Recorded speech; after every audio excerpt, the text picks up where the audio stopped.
ನಗರದಲ್ಲಿ ವಿಜೃಂಭಣೆಯಿಂದ ಜರುಗಿದ ರಾಷ್ಟ್ರಪಿತ ಮಹಾತ್ಮ ಗಾಂಧಿ ಜಯಂತಿ. ಈಗಿನ ಯುವ ಪೀಳಿಗೆ ಗಾಂಧಿ ತತ್ವಗಳನ್ನು ಮೈಗೂಡಿಸಿಕೊಂಡು ದೇಶವನ್ನು ಮುನ್ನಡೆಸಬೇಕಾಗಿದೆ.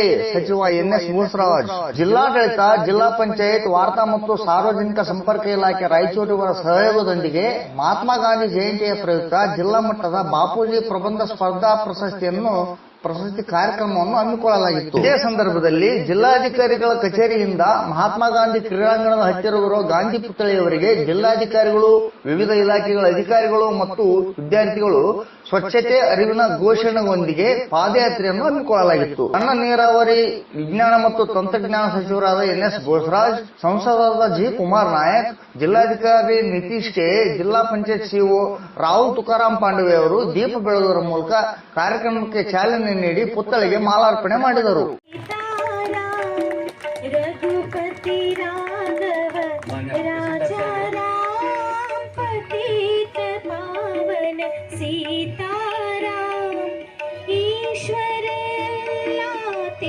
जिला पंचायत मुख्य कार्यकारी सबको सन्मति दे भगवान ईश्वर, सबको सन्मति दे भगवान रघुपति राघव राजा राम पति.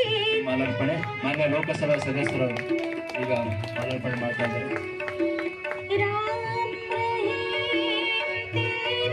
ನಂತರ ಜಿಲ್ಲಾ ಪೊಲೀಸ್ ವರಿಷ್ಠಾಧಿಕಾರಿಗಳಾದ ಪುಟ್ಟಮಾದಯ್ಯ, ತಹಶೀಲ್ದಾರ್ ಸುರೇಶ್ ವರ್ಮಾ, ನಗರಸಭೆ ಅಧ್ಯಕ್ಷರಾದ ನರಸಿಂಹ ಮಾಡಿಗೇರಿ, ನಗರಸಭೆ ಆಯುಕ್ತರಾದ ಗುರುಸಿದ್ದೇಶ ಸ್ವಾಮಿ, ನಗರಸಭೆ ಹಿರಿಯ ಸದಸ್ಯರಾದ ಜಯಣ್ಣ, ಅಧಿಕಾರಿಗಳು, ಜನಪ್ರತಿನಿಧಿಗಳು ಹಾಗೂ ವಿದ್ಯಾರ್ಥಿನಿಯರು ಪುತ್ಥಳಿಗೆ ಮಾಲಾರ್ಪಣೆ ಮಾಡಿದರು. ನಂತರ ಮಾತನಾಡಿದ ಸಚಿವರು, ನಾಡಿನ ಸರ್ವರಿಗೂ ಮಹಾತ್ಮ ಗಾಂಧಿ ಜಯಂತಿಯ ಹಾರ್ದಿಕ ಶುಭಾಶಯಗಳನ್ನು ತಿಳಿಸುತ್ತಾ, ಮಹಾತ್ಮ ಗಾಂಧೀಜಿಯವರು ಭಾರತ ದೇಶದ ಸ್ವಾತಂತ್ರ್ಯವನ್ನು ಶಾಂತಿ ಸೌಹಾರ್ದತೆಯಿಂದ ಹೋರಾಟ ಮಾಡಿ ನಮಗೆಲ್ಲ ಸ್ವಾತಂತ್ರ್ಯವನ್ನು ತಂದುಕೊಟ್ಟಂತ ಮಹಾನ್ ವ್ಯಕ್ತಿಯಾಗಿದ್ದಾರೆ. ಗಾಂಧೀಜಿಯವರ ತತ್ವಾದರ್ಶಗಳನ್ನು ಈಗಿನ ಯುವ ಪೀಳಿಗೆಯು ಮೈಗೂಡಿಸಿಕೊಂಡು ಈ ದೇಶವನ್ನು ಮುನ್ನಡೆಸಬೇಕಾಗಿದೆ ಎಂದು ಹೇಳಿದರು. ಸ್ವಚ್ಛ ಹಾಗೂ ಅಹಿಂಸೆಯಿಂದ ಈ ದೇಶಕ್ಕೆ ಅತಿ ದೊಡ್ಡ ಭಾರತ ದೇಶ ಆಗಿರ್ತಕ್ಕಂಥ ಈ ದೇಶಕ್ಕೆ ಸ್ವಾತಂತ್ರ್ಯ ತಂದುಕೊಟ್ಟು ಇವತ್ತಿಗೂ ಸಂವಿಧಾನ ಅನುಗುಣವಾಗಿ ಜಾತಿ, ಧರ್ಮ ಭೇದ ಇಲ್ಲದಂತೆ ನಡೆಯುವಂತ ರೀತಿಯಲ್ಲಿ ನಾವೆಲ್ಲರೂ ಮುನ್ನಡೀತಾ ಇದ್ವಿ. ಇದಕ್ಕೆಲ್ಲ ಜಾತಿಪಿತ ಮಹಾತ್ಮ ಗಾಂಧೀಜಿಯವರ ನೀಡಿರ್ತಕ್ಕಂಥ ಮಾರ್ಗದರ್ಶನ, ಅವ್ರು ಕೊಟ್ಟಿರ್ತಕ್ಕಂಥ ಇತಿಹಾಸ. ಈಗಾಗಲೇ ವಿವಿಧ ಧರ್ಮಗಳ ಹೇಳಿರ್ತಕ್ಕಂಥ ವಿಷಯಗಳನ್ನು ನಾವು ಗಮನಿಸಿದ್ದೀವಿ. ಅತಿ ದೊಡ್ಡ ಈ ಭಾರತ ದೇಶದಲ್ಲಿ ಸುಮಾರು 140 ಕೋಟಿ ಸೇರಿರ್ತಕ್ಕಂಥ ಜನರಲ್ಲಿ ಎಲ್ಲ ಧರ್ಮ, ಜಾತಿ, ಭಾಷಾ ಮಾತನಾಡ್ತಕ್ಕಂಥ ಜನರು ನಾವೆಲ್ಲರೂ ಸಂವಿಧಾನದ ಬದ್ಧವಾಗಿ ಒಂದಾಗಿ ನಾವು ಈ ದೇಶದ ಅಭಿವೃದ್ಧಿಗೆ ನಾವೆಲ್ಲರೂ ಭಾಗವಹಿಸಿರ್ತಕ್ಕಂಥ ಈ ಸಂದರ್ಭದಲ್ಲಿ ಈ ಜಾತಿ, ಧರ್ಮ ಭೇದ ಇಲ್ಲದಂತೆ ಮುನ್ನಡೆಯಬೇಕೆಂಬುದೇ ಆ ಮಹಾತ್ಮ ಗಾಂಧೀಜಿಯವರ ಒಂದು ನುಡಿ. ಅವರ ಸತ್ಯ ಮತ್ತು ಅಹಿಂಸದ ಮುಖಾಂತರ ಯಾವುದೇ ಪ್ರದೇಶ, ದೇಶ ಸುಭದ್ರವಾಗಿ ಮುನ್ನಡೆಯಬಹುದೆಂಬುದ ಒಂದು ಗಟ್ಟಿ ದೃಢ ನಿರ್ಧಾರದಿಂದ ಇರುವಂತವರು ಮಹಾತ್ಮ ಗಾಂಧೀಜಿ. ಹಾಗಾಗಿ ಅವರು ವಿಶ್ವಕ್ಕೆ ಮುಖರಾಗಿ, ಮಹಾಪುರುಷರಾಗಿ ಇವತ್ತು ಮಾರ್ಗದರ್ಶಕರಾಗಿದ್ದಾರೆ. ಸೊ ಆ ಮಾರ್ಗದರ್ಶನದಲ್ಲಿ ಎಲ್ಲರೂ ನಡಿಬೇಕು.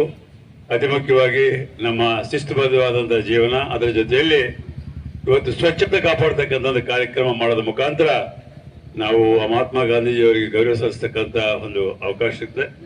ಆ ದಿಶೆಯಲ್ಲಿ ನಮ್ಮೆಲ್ಲ ಯುವ ಪೀಳಿಗೆ ಬರುವಂತ ದಿನಗಳಲ್ಲಿ ಅವರ ಜೀವನದಲ್ಲಿ ಈ ಶಾಂತಿ, ನೆಮ್ಮದಿ ಮತ್ತು ಸೌಹಾರ್ದದ ಜೊತೆಯಲ್ಲಿ ಎಲ್ಲ ಧರ್ಮ, ಜಾತಿ ಭೇದ ಇಲ್ಲದಂತೆ ನಾವು ಮುನ್ನಡೆಯಬೇಕಾಗಿದೆ. ಆ ದಿಶೆಯಲ್ಲಿ ತಾವೆಲ್ಲರೂ ಶಿಸ್ತುಬದ್ಧವಾದಂತಹ ಜೀವನ ಅಳವಡಿಸಿಕೊಂಡು ನಮ್ಮ ದೇಶದ ಹಿತದೃಷ್ಟಿಯಿಂದ, ಜನರ ಹಿತದೃಷ್ಟಿಯಿಂದ ನಾವು ನಡ್ಕೊಳ್ಬೇಕಾಗಿರ್ತಕ್ಕಂಥ ಪರಿಸ್ಥಿತಿಗೆ ನಾವೆಲ್ಲರೂ ಸಹಕರಿಸಬೇಕಂತ ಮಾತಲ್ಲಿ ಸಂದರ್ಭದಲ್ಲಿ ನಂತರ ಸರ್ವಧರ್ಮಗಳ ಬೋಧಕರಿಂದ ಸರ್ವಧರ್ಮಗಳ ಶಾಂತಿ ಸಂದೇಶಗಳನ್ನು ಬೋಧಿಸಲಾಯಿತು. ಡಾಕ್ಟರ್ ದಂಡಪ್ಪ ಬಿರಾದಾರ್ ಅವರು ಮಹಾತ್ಮ ಗಾಂಧೀಜಿಯವರ ಜೀವನ ಚರಿತ್ರೆ ಹಾಗೂ ಅವರ ಶಾಂತಿಯುತ ಹೋರಾಟದ ಬಗ್ಗೆ ಮಾತನಾಡಿದರು. ನಂತರ ಸಚಿವರು, ಸಂಸದರು, ಜಿಲ್ಲಾಧಿಕಾರಿಗಳು, ಎಸ್ಪಿ ಪುಟ್ಟಮಾದಯ್ಯನವರು ಜಿಲ್ಲಾ ಮಟ್ಟದ ಬಾಪೂಜಿ ಪ್ರಬಂಧ ಸ್ಪರ್ಧೆಯಲ್ಲಿ ವಿಜೇತರಾದ ವಿದ್ಯಾರ್ಥಿನಿಯರಿಗೆ ಅಭಿನಂದನಾ ಪ್ರಶಸ್ತಿ ಪತ್ರಗಳನ್ನು ವಿತರಿಸಿದರು. ಉದ್ಘಾಟಿಸಿದರು. ಈ ಸಂದರ್ಭದಲ್ಲಿ ಜನಪ್ರತಿನಿಧಿಗಳು, ವಿವಿಧ ಇಲಾಖೆಗಳ ಅಧಿಕಾರಿಗಳು, ನಗರಸಭೆ ಅಧಿಕಾರಿಗಳು, ಸಿಬ್ಬಂದಿಗಳು,